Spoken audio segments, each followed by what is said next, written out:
Difference between oxidation and reduction. चलिए जानते हैं that what is the basic difference between oxidation and reduction. Oxidation और reduction को ना सिर्फ 4 डिफरेंट वेज में डिफाइन किया जाता है बल्कि इसी के जरिए इन्हें डिफरेंशिएट भी किया जाता है। चलिए जानते हैं कि ऑक्सीडेशन एंड रिडक्शन क्या है और किस तरीके से इसे हम डिफरेंशिएट कर सकते हैं easily. Firstly oxidation is defined as the loss of electron, यानी जब कभी कोई एटम इलेक्ट्रॉन को लूज करता है तो एज अ रिजल्ट हम कहते हैं कि ये एटम ऑक्सीडाइज हो गया है and this reaction is known as oxidation reaction. जैसे कि आप स्क्रीन पर देख सकते हैं कि सोडियम जिसके वैलेंस शेल में 1 इलेक्ट्रॉन होता है, अपना 1 इलेक्ट्रॉन लूज करने के बाद, क्योंकि आपके पास जब सोडियम 1 इलेक्ट्रॉन अपने वैलेंस शेल को लूज कर देता है तो ये स्टेबल हो जाता है। ठीक है, as a result sodium sodium plus 1 में कन्वर्ट हो जाता है। So this loss of electron is known as oxidation और यहाँ पर सोडियम ऑक्सीडाइज हो जाता है। जबकि दूसरी तरफ अगर बात की जाए रिडक्शन की, तो रिडक्शन बिल्कुल ऑक्सीडेशन के बरक्स ऑपोजिट है, यानी रिडक्शन को हम डिफाइन करते हैं as a gain of electron. जैसे कि आप स्क्रीन पर देख सकते हैं कि क्लोरीन जिसके वैलेंस शेल में 7 इलेक्ट्रॉन होते हैं और इसे अपना ऑक्टेट कंप्लीट करने के लिए 1 इलेक्ट्रॉन की ज़रूरत होती है।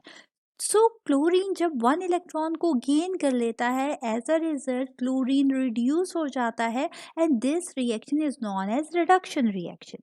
सेकेंडली ऑक्सीडेशन को हम डिफाइन करते हैं as a increase in the oxidation state is known as oxidation, यानी जब कभी किसी एटम या मॉलिक्यूल की ऑक्सीडेशन स्टेट इंक्रीज हो जाती है तो हम ये कहते हैं कि ये ऑक्सीडेशन रिएक्शन कहलाता है। जैसे कि आप स्क्रीन पर ये देख सकते हैं कि जिस सोडियम की हमने बात की कि वो इलेक्ट्रॉन को लूज करने के बाद ऑक्सीडाइज हो गया, अगर इसी सोडियम को देखा जाए तो यहाँ पर सोडियम जो कि फ्री स्टेट में मौजूद है और हम जानते हैं कि फ्री स्टेट में जब कोई एटम या मॉलिक्यूल होता है तो इसका ऑक्सीडेशन स्टेट 0 होता है।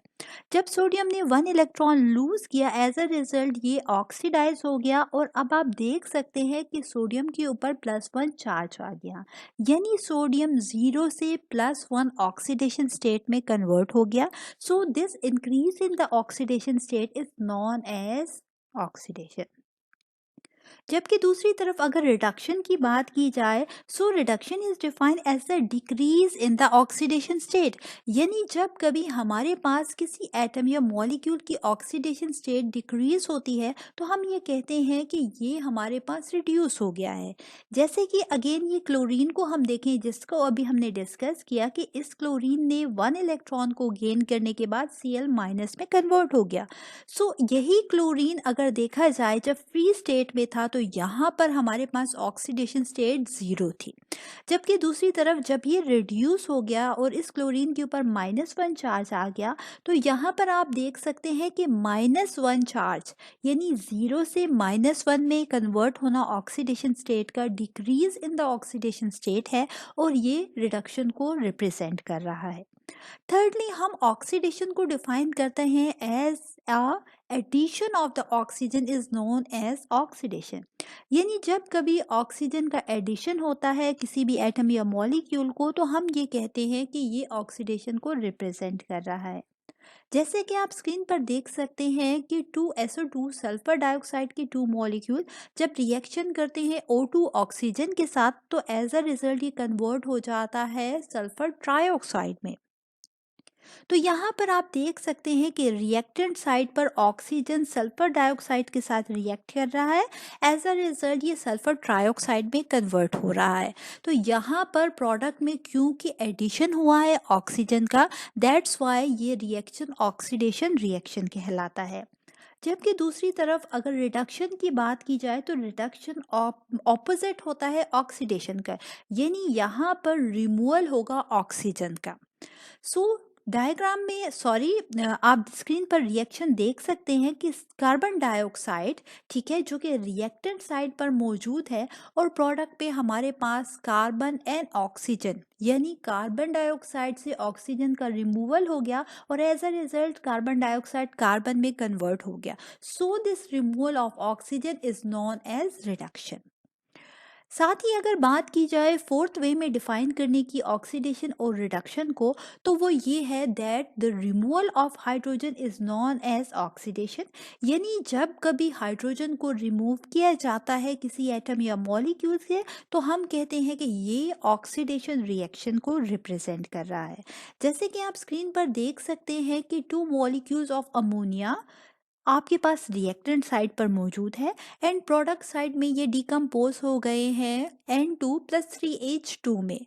तो यहाँ पर अमोनिया से आप देख सकते हैं कि हाइड्रोजन रिमूव हुआ है और एज अ रिजल्ट ये N2 में कन्वर्ट हो गया है। So this removal of hydrogen represent कर रहा है ऑक्सीडेशन रिएक्शन को।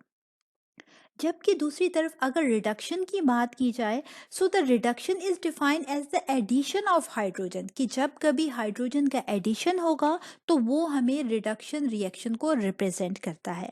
ठीक है, जैसे कि आप स्क्रीन पर देख सकते हैं कि रिएक्टेंट साइड पर H2+Cl2 रिएक्टेंट साइड पर मौजूद है, जबकि प्रोडक्ट साइड पर आप देख सकते हैं कि ये हाइड्रोजन और क्लोरीन कंबाइन हुए हैं, इन्होंने रिएक्शन किया और एज अ रिजल्ट ये टू मॉलिक्यूल्स ऑफ HCl में कन्वर्ट हो गए हैं।